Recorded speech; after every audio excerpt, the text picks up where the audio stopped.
Hi, hello, and welcome. My name's Nidhi. Thank you so much for being here. I'm so excited to talk about some more books with you guys.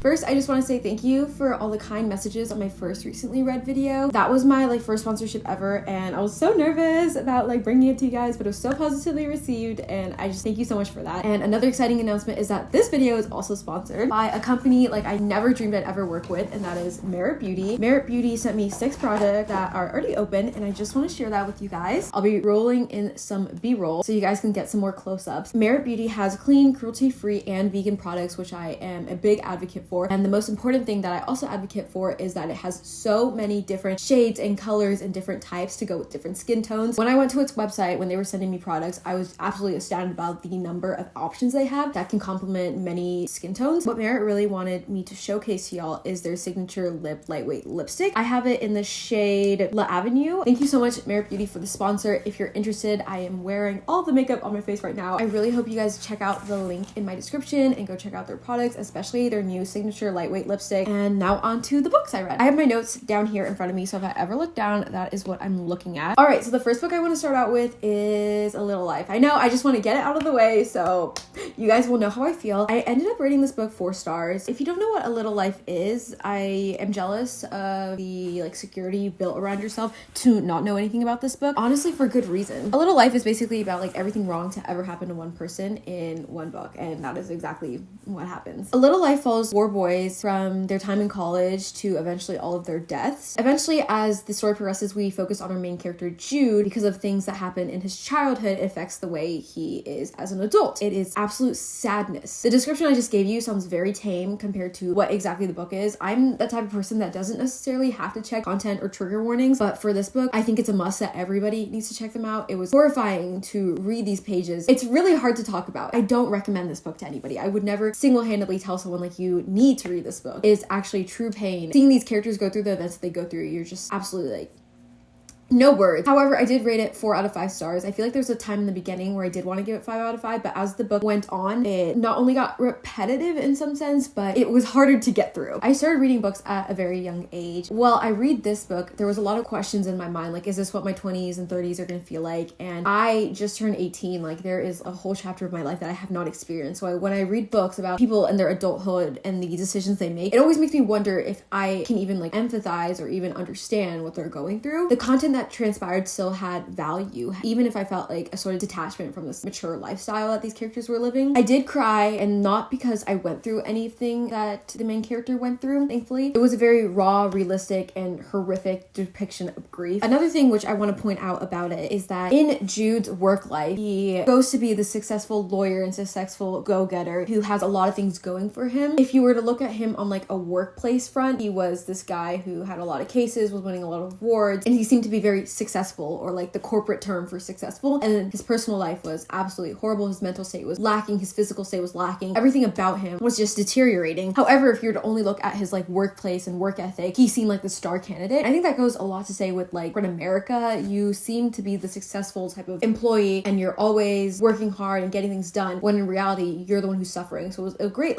contrast to see there. And I think that is a metaphor for a lot of things that we dedicate our times to. I'm really glad I read it because now I can understand what most people are talking about. However, I would never recommend anyone to read it. But moving on from that, on a lighter note, I want to talk about one of my favorite books of all time, which is The Song of Achilles by Madeline Miller. I recently reread it and it was a joy to get through. I love The Song of Achilles. The Song of Achilles follows Patroclus and Achilles, who are heroes of the Greek myth, the Trojan War. And it's about their love story and their time as children and growing up to eventually, I don't want to spoil what happens, but if you know the Trojan War, you know what happens. I love everything about this book. I love the way it's written. I love the characters. It is just a 5 out of 5 book for me. When people ask me what is your favorite book of all time, usually I recommend them The Song of Achilles, because objectively I can look at it from an objective lens and it's just a beautiful story. But also personally to me, Greek mythology means so much to me. I love The Song of Achilles so much. I cannot emphasize how much I love this book. It is one of those TikTok books that actually are good, not like the other ones which I'm thinking about. This one I wholeheartedly will sell my soul to the devil to recommend to people and get more people reading this. The type of book I pity pity the lives of people who haven't read. The next book I want to talk about is The Love Hypothesis, which is also a TikTok book. I read this pretty fast. I think I ended up giving it 3 stars, which I think is like the common consensus I have on popular romances. It was literally nothing special. It was like most romances, except it took place in like this academia setting. It's about this lady who is like studying to get her doctorate, and like her professor or someone in like a higher power in academia. They're both working at like Stanford, I believe, and it's kind of like this hate to love, pretend dating kind of scheme. I think these all blend together at some point. It had cute characters, a predictable plot. It's not like there's anything special about it. I mean,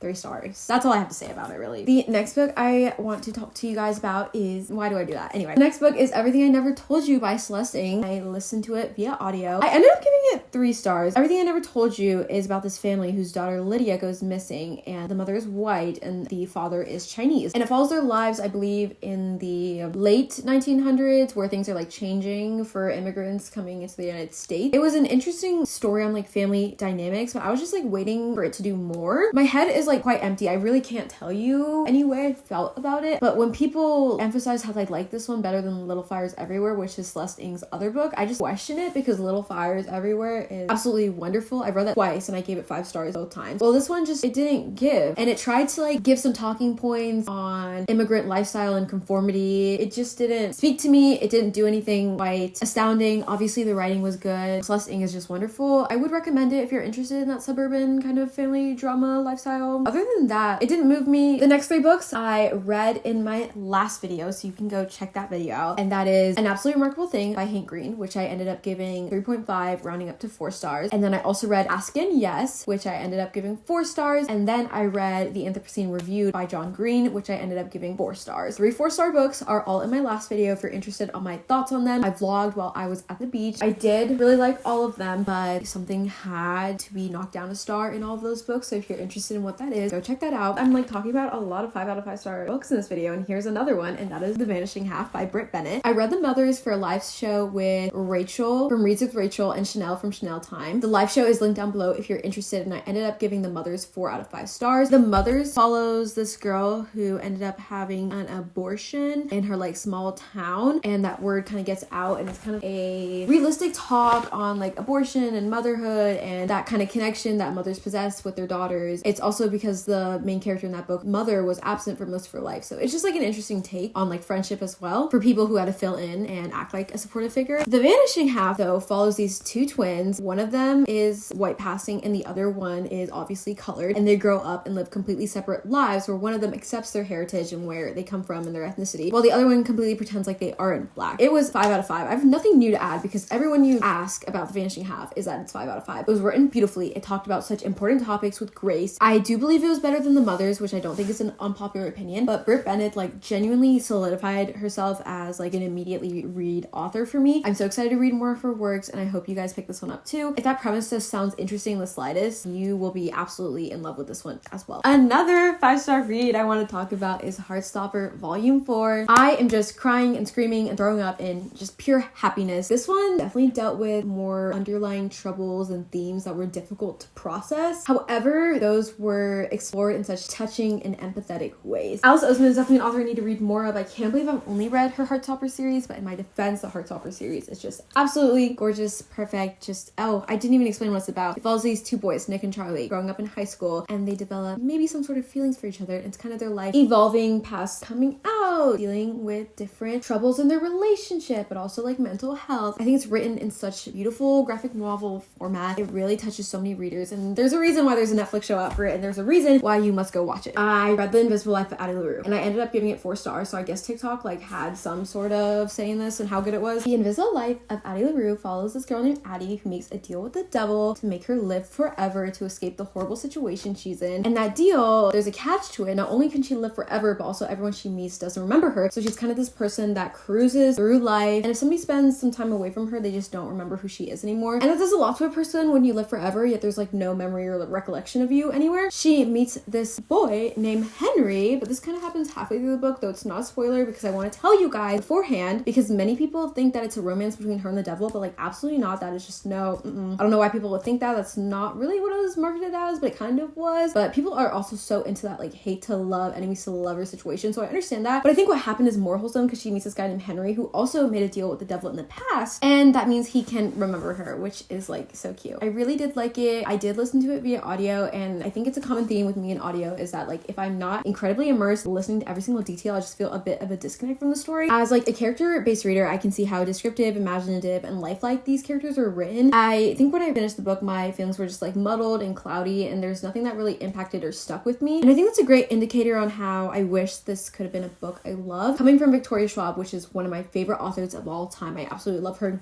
She's perfection. I just wish I could say with my entire heart that this is a book that will stick with me and impacted me and is the book that changed the trajectory of my life, and that's just not the case. Which is kind of sad, but if you look on Goodreads and if you look on TikTok, you can see that many other people feel inclined to do that. So that's okay. Alright, okay, so the last book I want to talk to you guys about is Sleeping Giants, which is my girl, my favorite person on the planet's favorite book, Rachel from Let Me in the Library. The first thing I want to say is that I gave it 4 out of 5 stars, which I thought Rachel was going to be a little bit pressed about, but she was actually very happy. So Sleeping Giants follows this girl named Rose, and the book starts out when she's 8 years old and she is biking and she ends up falling in this like ditch kind of area, which ends up being a giant metal hand. So the CIA, the army, everyone is involved and they're kind of trying to hush this up, and it turns out as Rose grows up and is part of like a director of a science-y type of program that oversees the accumulation of these objects. I don't know, it's not really clear, or at least maybe it is clear, but through audio I just kind of miss some stuff, which is like a common theme when I listen to audiobooks, but will I learn? No. And she ends up researching and finding more of these metal objects, and they end up maybe, just possibly, having something to do with sleeping giants. I don't know, whatever the name implies. Let me just say, the premise, the intrigue, the jump scares is essentially what made the book for me. It was packed with philosophical questions, emotions, and information. It's genuinely a book I would 100% recommend, and I think many people can enjoy it. Coming from someone who doesn't reach for sci-fi, I did enjoy this book. Each character was written so distinctly. If you paid attention to each character's like backstory and the reason they were connected with each other, and especially the narrator. I didn't even talk about this. It's told through like an interview voice recording memo format, which is always interesting and a very much hit or miss for me. And this one was definitely a hit because the interviewer is kind of like playing behind the scenes. He has this power that's on par with like the president of the United States, and he can kind of just take the story on where it wants to go. I just felt encapsulated on the edge of my seat because lives are at stake here, and the political intrigue and like backstabbing and multiple plot lines. It was eye-opening, but I did have to knock it down a star because your girl wasn't totally hooked. If I'm not there and like noticing all the really intricate details in there, I just feel like I'm missing out and there's just some sort of disconnect building up. It is part of a trilogy. However, knowing me, I will not be continuing on this trilogy, even though it's not like it was bad. It just wasn't like something that intrigued me to see where the plot and chain of events go. Other than that, it was a fabulous and quick read. I'm gonna switch it up and talk about some manga. I read JJK0. If you don't know what Jujutsu Kaisen is about, it's about this guy named Itadori Yuji, and there's this world where there are curses, and certain people who can fight these curses are called sorcerers, and they go to like an academy. This book follows Itadori, who ends up eating a finger of one of these curses, so now he has a curse inside of him. Basically, the story just follows him meeting other characters at this academy and also trying to live, or else he's gonna die because he ate that curse. JJK0 is like the prequel to this entire series and follows a different main character. The only word I can like describe it is interesting. It's been so positively received. JJK won Anime of the Year on the year it was released, and there's a reason for that, and there's a reason why shows win Crunchyroll Anime of the Year, not just because they're overhyped or anything. This actually had substance and plot and was written really great. I cannot wait to continue more with the manga. This one follows a different main character, and I enjoyed seeing from his perspective. I hope he comes back in the second season. The second season for JJK did get announced. Thank you so much for sticking with me and watching this video. If you're interested in Merit Beauty, again, my link is in the description box below. Love you guys so much. Thank you. All right, bye-bye.